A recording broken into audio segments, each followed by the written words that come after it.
I was in a car accident and covered in bandages. I felt pain all over my body and was mentally pushed to the limit. I never expected to end up like this. What pushed my heart to rock bottom in such a situation was none other than my husband. Huh? Accident? You were careless, weren't you? Don't say it like that, please. Anyway, I was in the hospital for a while and I wanted you to bring me a change of clothes. Why me? Who even said you can go to the hospital in the first place? Huh? What do you mean? Don't slack off on household chores just because you're injured. Crawl back home if you have to. The moment those heartless words were uttered, something that had been holding me back suddenly vanished. I couldn't let it consume my mind and body any longer. It's impossible. I can't bear it. If it has come to this, I have no choice but to resort to my last option. In order to carry out the plan, I returned home covered in bandages, completely unaware of the unforeseen events that awaited me thereafter. My name is Fiona, and I'm 30 years old. I work for a fairly prominent pharmaceutical company in the industry. Back when I was job hunting, I fought desperately to get into this company. The work is certainly not easy, but it's equally rewarding, and the benefits are substantial. In recent years, we've had a year-round busy season due to the outbreak of a new virus. The sole reason I've been able to keep going in those days is because my husband, Philip, is there with me. Philip and I were members of the same pop music club.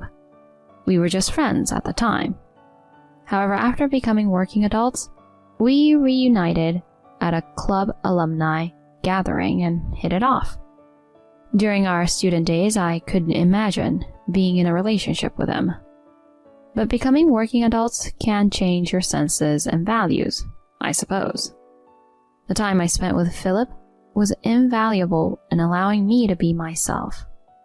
While the new virus was spreading and everyone was anxious, we got married. We thought we'd support each other and live without giving up for a lifetime. Or so I believed. However, those feelings gradually started to fade away. We're approaching our second year of marriage. I can't honestly say that our relationship as a married couple is in good shape. When did it all turn into this? Looking back, it feels like it started with something trivial. It was about 6 months ago that I began to feel uncomfortable with my husband's attitude. As my overtime continued and I couldn't spend time on household chores, my husband said this to me. Fiona, can't you come home a bit earlier? I finally came home after 10 p.m. after working in overtime. I was exhausted, both physically and mentally, and my husband's words really got to me. However, I knew I shouldn't let my emotions get the better of me. So, after taking a deep breath and looking straight at my husband, I honestly expressed my feelings. I want to come home earlier if I could. But, as I mentioned before, the current circumstances are tough, and work is really busy. But does that mean you should prioritize work over our family every single day? Lately, you haven't even had a proper dinner. I've already apologized for that, haven't I? You said you understood. There's still a limit to everything. You've been relying on deliveries every day lately. And you haven't even had time for a bath when you get home. If you're going to complain so much, then couldn't you help out a bit, Philip? I'm not a housemaid. We're a married couple, so a little... I said that much, and my husband visibly frowned. He glared at me as if my words were somehow wrong. I was left speechless, and my husband continued without mercy. Marriage doesn't have anything to do with it. Since your position is wife, it's your job to take care of the house. What's that supposed to mean? Do you still believe that women should do housework in this day and age? Huh? Of course. Housework is women's work. My mom has been doing it for ages. Your mother was a stay-at-home mom, right? I worked just like you, Philip, remember? Even so, why would you say something like that? Don't compare yourself to me. You have an easy job in a cushy office. I'm stressed out because I have to scrape by every day. I am indeed shocked by my husband's words. We spend every day together, and he should understand me better than anyone else. I never expected to hear such things. Philip, is that really how you see me? I thought you understood that I'm working hard every day. Rather than anger or sadness, I felt an inexplicable frustration welling up. In the midst of daily intense work, my husband, who should prioritize me, was pushing me away. This incident marked the beginning of a gradual deterioration in our marriage. But the hard work never calmed down, and that made my husband even more angry. Every time I came home from work, Philip would get sarcastic with me. Don't pretend to be busy when you're not doing much work anyway. Maybe you're actually having an affair. You can't even do the housework, and you're a lousy wife for prioritizing work. And so on. I would return home exhausted from work, only to face my husband's harsh words. His words became weapons that tore through my emotions, and my heart was undeniably wearing down. The other night, on my day off, I was asleep without an alarm from the hard work I've been doing every day. I would wake up to the sound of my husband yelling at me. Hey, it's already past 8 o'clock. How long do you plan to sleep? My husband forcefully pulled back the covers and showered me with harsh words from above. I, on the other hand, had been working hard for a while and was not feeling well. I lay there and softly addressed my husband. Sorry, Philip. I'm not feeling well, so I'd like to rest today. Huh? Even on a weekday you're not doing housework, and now you want to slack off on the weekend? Slack off? I'm just unable to do much on weekdays because of my job, right? Besides, I do the minimum, like washing dishes and laundry. What about cleaning? The fridge is empty. I usually catch up on those things on the weekend. I'll get a good rest today and do them properly tomorrow. Huh? Using work as an excuse to neglect household chores? You're a lazy wife. What? I can't help but let out a voice like that when my husband makes a heartless comment. No matter how much he doesn't like me, would he say that much to his wife? Even I was shocked by this. No, I might have felt more anger and disbelief than shock. Despite being equals as a married couple, my husband criticized me, and I was thoroughly fed up with it. Eventually, he woke me up, and I had to do the housework. Due to my poor health, I pushed myself to the limit, both physically and mentally, to complete the chores. I had reached the limit of my patience with married life with my husband. On this day, as usual, with my work keeping me busy and my mind and body not getting enough rest, I made my way to the office with unsteady steps. Then, from behind me, I heard a cry. "Watch out!" Huh? By the time I realized, it was already too late. I had collided with a car that ran a red light and was forcefully thrown to the ground. Ouch! My consciousness remained, but my vision was blurry. I could see people gathering around, but I couldn't make out what they were saying. I had just been in a car accident. As I calmly pondered this, my vision grew darker. Amid fading consciousness, I felt like I could hear an ambulance siren in the distance. After a while, when I woke up, I found myself in a hospital bed. Looking around, I realized I was in a hospital room. A nurse was informing the attending doctor about the situation. I was hit by a car that ran a red light, and the impact knocked me to the ground. I had lost consciousness. Fortunately, there were no broken bones, just some bruises and sprains. My body was wrapped in bandages all over, and I was in pain from the impact, but I could still move to some extent. The doctor mentioned that I was fortunate that it hadn't been more severe, and I couldn't help but feel grateful for my luck. When I checked my smartphone, I saw multiple missed calls from my colleagues. I immediately returned the calls and explained the situation. During this, I couldn't help but wonder why there had been no contact from my husband. Normally, in the event of an accident, wouldn't one expect family to be informed? When I asked the nurse, she reassured me that they had already contacted my husband. So why hadn't he reached out to me even once? Checking my phone, I saw that it was already past 7 p.m. My husband should have finished work and been home by now. Could it be that there was some mix-up and the notification had gone to someone else? Otherwise, there's no way my husband wouldn't have contacted me. After all, his wife was in an accident.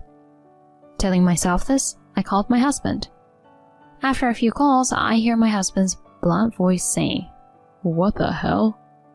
He may not have known about the accident, I thought, and I quickly broached the subject. You know, I'm actually in the hospital right now. Oh, you had some kind of accident, didn't you? Huh? I received a call during the day, honestly, causing trouble for others. My husband's words make my head spin. The fact that he knew about my accident left me in shock. What does this mean?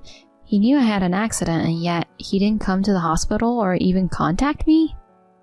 Certainly, when one hears that their family has been in an accident, it's natural for anyone to panic and lose their composure. Still, I used to think that in such a situation, one would desperately try to maintain their composure and rush to the hospital, praying for safety. But the reality was different.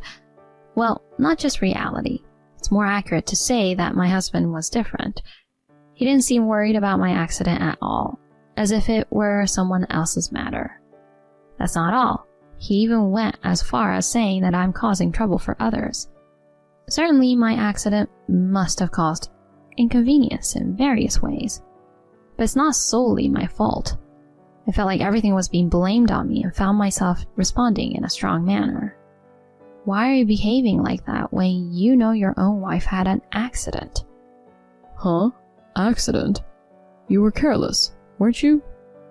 Don't say it like that, please. Anyway, I was in the hospital for a while and I wanted you to bring me a change of clothes. Why me? Who even said you can go to the hospital in the first place? Huh? I couldn't understand the meaning of my husband's words, and a foolish voice escaped from me. What do you mean? In response to my question, my husband said confidently, You still don't get it? You getting into an accident is a big nuisance to me too. Nuisance? Don't slack off on household chores just because of a minor injury. Crawl back home if you have to. The moment those heartless words were uttered, something that had been holding me back suddenly vanished. I couldn't let it consume my mind and body any longer. I can't take it anymore. If it has come to this, I have no choice but to resort to my last option. All right, I'll come back tomorrow morning. When I said that, my husband from the other end of the phone said, Buy some alcohol on your way back, he said, dismissing me. After that, You must absolutely come back tomorrow. If you lie, I'll make you quit your job. Messages with a threatening tone like these were sent. I was thoroughly fed up with him, as he seemed to think only of himself and not of my well-being. I had been considering divorce for a while, so I had packed my belongings to some extent to be prepared for whatever happened. I explained my situation to the doctor and convinced them to discharge me. Of course, they tried to stop me, but if I didn't end it now, I would regret it for the rest of my life. On my way home, I got a divorce agreement from the courthouse. Since I was wearing bandages, people's stares were painful. But I couldn't afford to care about that now. With my whole body throbbing in pain, I finally made it to the front door. Suddenly, my smartphone made a notification sound. Come back by early afternoon. It was a message from my husband, even though he said that I had already arrived in front of the house. I inserted the key and opened the front door. Inside, there were a few surprising people standing there. Huh? Why? The people standing there was my husband's parents. Due to the outbreak of the new virus, I hadn't seen them for a while, making this a reunion after about 2 years. Puzzled and standing still in that moment, my mother-in-law said, "Oh, Fiona, what's up with that bandage?" Huh? Oh, actually, I had an accident yesterday. An accident? And it was just yesterday? Are you okay? Normally, shouldn't you be staying in the hospital longer? Well... I glanced briefly at my husband, who was glaring at me with an intense expression. He probably didn't want his parents to find out that he had forced me to return. In the past, I might have chosen not to say anything to avoid upsetting my husband, but now, it was different. I had already decided on divorce, so I no longer cared about my husband's feelings. I took a deep breath and confessed everything to my in-laws. Dad, Mom, I'm getting a divorce from Philip. Upon hearing those words, not only my in-laws but also my husband opened their eyes wide and exclaimed, Huh? Fiona, what's happening all of a sudden? My mother-in-law asked me with a bewildered expression. At that moment, I took out the divorce agreement form I had obtained and slowly began to speak. For the past 6 months, our married life has been nothing but suffering. Despite both of us working, I've been burdened with all the household chores. When I wasn't feeling well and just wanted to rest, he would yell at me. What? Are you serious? Philip would do such a thing? That's not all.